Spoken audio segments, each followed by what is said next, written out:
Pessoal, boa tarde. Hoje nós vamos dar início, então, ao nosso estudo de organização de computadores e nós vamos ver aqui manipulações básicas de bits, essencialmente. E antes de qualquer coisa, a gente precisa de ver códigos. Código por causa do seguinte: você tem um tanto de bits lá, 10, 01, 1, o que quer dizer aquilo, gente? Nada se você não tiver convencionado uma forma de interpretá-los. Ao programar, você muitas vezes escolhe a interpretação que você quiser para aquilo ali, uma interpretação que te é conveniente. Isso quando você está trabalhando sozinho, que aquela codificação ali, ela tem um uso para você próprio. Porque se você quiser enviar uma mensagem para alguém, se você quiser receber mensagem, entender aquilo que está lá nela, certo? Se você quiser usar hardware especializado para fazer contas, certo? Você tem que seguir códigos de uma aceitação maior. Você tem códigos que todo mundo usa, certo? Você não pode deixar de usar porque a penalização não tem tamanho para aquilo ali, sabe? Ou seja, você está fora do mundo se você não adotar alguns desses códigos. Eu vou falar sobre vários deles aqui porque fazem parte da cultura de qualquer pessoa que vai trabalhar com computação. Um código com larga aceitação, talvez o mais antigo de todos, seja o ASCII, que de certa maneira tem uso até hoje. Certo?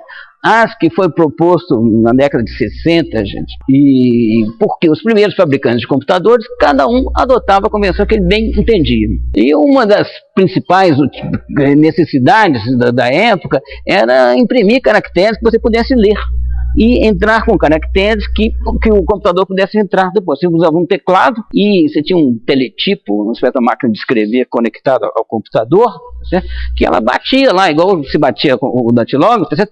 Só que ela era comandada por um computador, então você entra caracteres e aquilo ali batia, aquilo que você queria. Daí você conseguia ler o operador daquilo ali, conseguiria ler.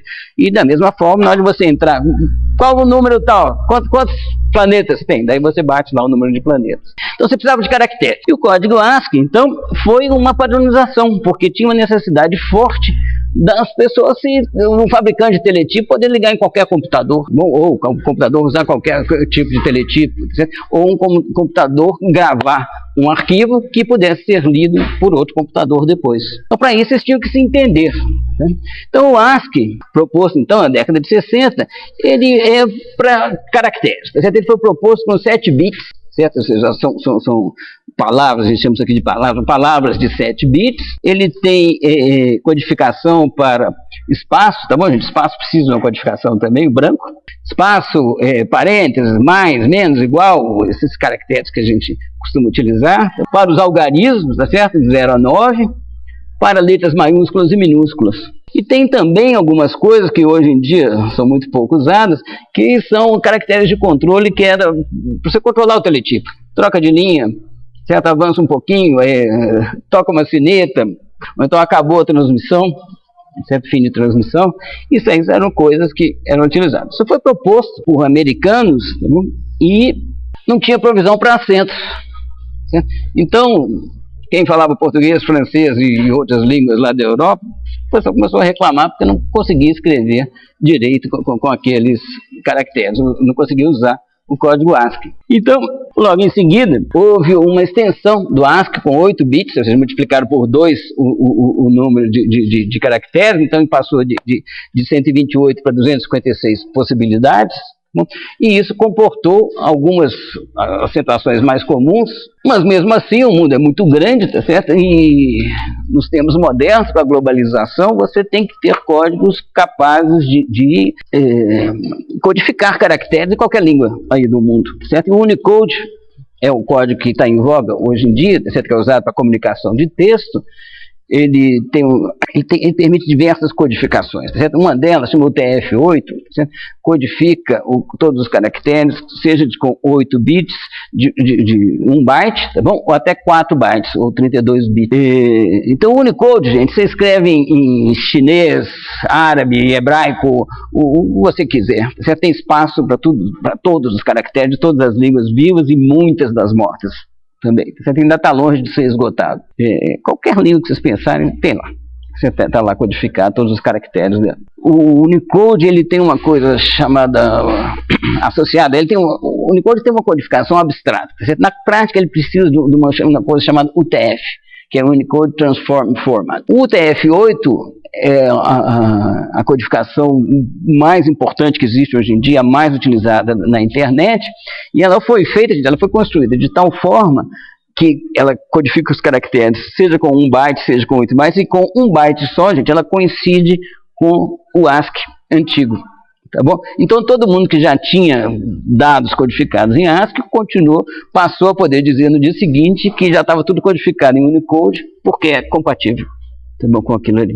Para a gente representar números, gente, é muito importante você conseguir ler números, tá bom? Ler números, os números em geral são impressos pelos teletipos antigos e modernos, tá bom? O número é impresso, tá certo? Aqui está escrito o número 24, tá bom? Está escrito o quê? O algarismo 2 é seguido do algarismo 4, tá bom? Então, para transmitir esse 24 para esse dispositivo de texto que está aqui, tá certo? É importante que eu tenha isso em ASCII, ou UTF-8, ou qualquer codificação de texto. Mas para fazer contas, gente, isso não é bom, não.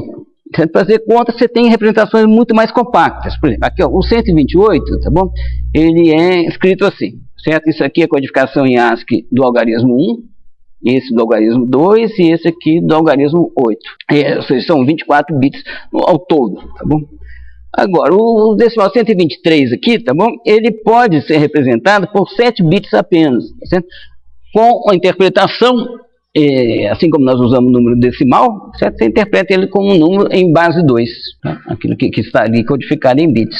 Então, isso aqui, ó, 1, 1, 1, 0, 1, 1, é o que, gente? É 1 vezes 2 a 0, mais 1 vezes 2 a 1, mais 0 vezes 2 a 2, e por aí vai. Tá bom? Quanto que vale 723, gente?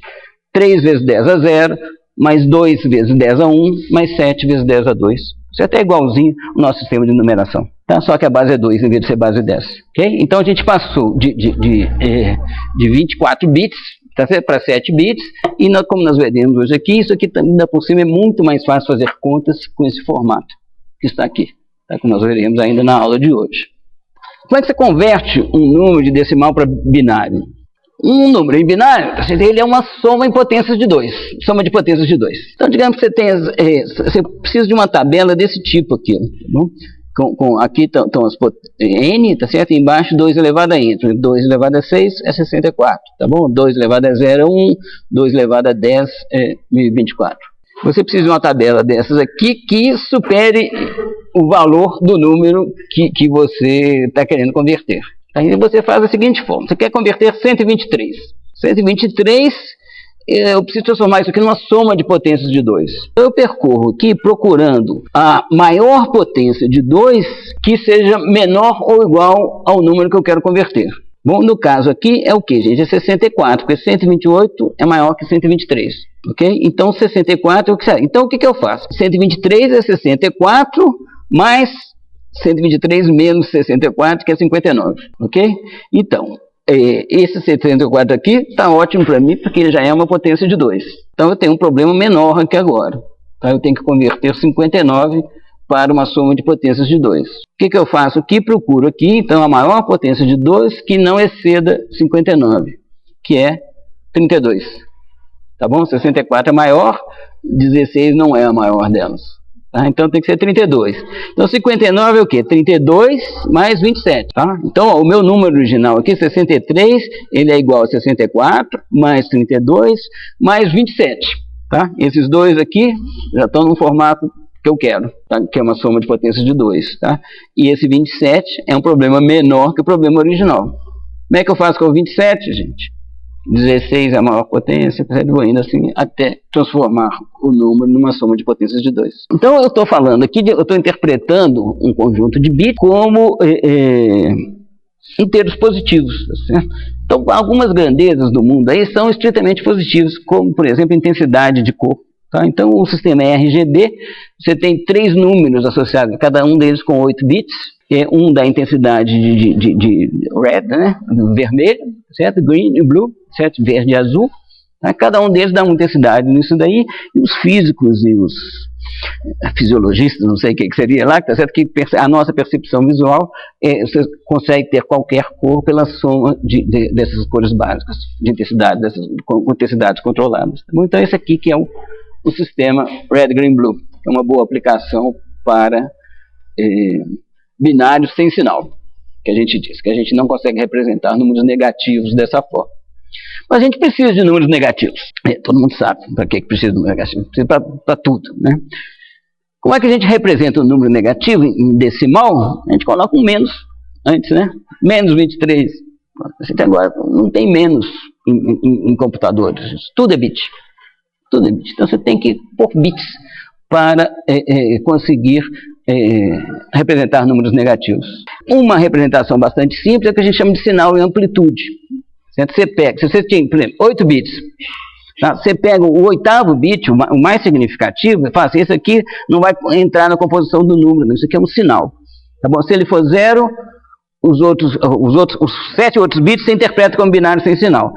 Se o oitavo bit for 0, é aquele número positivo, se ele for 1, é aquele número negativo. Então você, com isso, o que acontece? Você vai ter, se você tivesse 8 bits, tá bom? São 256 combinações possíveis, tá bom? 2 elevado a 8. Então você consegue, como binário sem sinal, você representa os inteiros de 0 a 255. Com binário com sinal, tá certo? Com sinal em amplitude, o que acontece? Você vai representar de menos 127 a mais 127. Sendo que 0 tem duas representações. Tá? Mais 0 e menos 0. Tá? Conforme esse bit aqui. Você pode também fazer o seguinte, você dá a interpretação que você quiser. Tá? Então, uma coisa seguinte, 000, porque um código de 3 bits aqui. Isso aqui, interpretado como binário sem sinal, é 0. Esse aqui é 1, esse aqui é 2. Mas você pode cismar de falar o seguinte, não, quer saber, 000 é menos 3, na verdade. Eu vou pegar este valor que está aqui, ó, vou diminuir 3 dele, eu vou dar um deslocamento de 3. Então, esse aqui, ó, que valeria 0, passa a valer menos 3. Esse aqui que valeria 3, passa a valer 0. Esse aqui, que valeria 5, passa a valer 2. Ok? É uma convenção que você adota para representar. Tá? Isso aqui tem a vantagem que não tem mais ou menos 0. Você tem uma única representação para o 0. Essa é uma das possibilidades. Agora, na prática, a maioria dos computadores, a absoluta maioria dos computadores, representa números negativos com uma coisa um pouco mais complicada, que chama-se complemento de 2. E o motivo para isso, nós vamos ver aqui agora, é que ele simplifica a construção de circuitos. Certo? É muito fácil você obter o negativo de um número e você consegue usar um circuito de soma para fazer subtrações. Isso aí que vocês vão ver agora por quê, daqui a pouquinho. O problema de 2, ele é o seguinte, ó, você interpreta, tá vendo aqui, 4B2 mais 2B1 mais B0, o seu número, você escreve ele B2, B1, B0. Quando B2 é 0, o que significa? Esses 2 bits aqui são interpretados como um binário sem sinal. Quando B2 é 1, eles continuam sendo interpretados como binário sem sinal, só que tem um deslocamento de menos 4. Para esse caso aqui de 3 bits. Tá bom?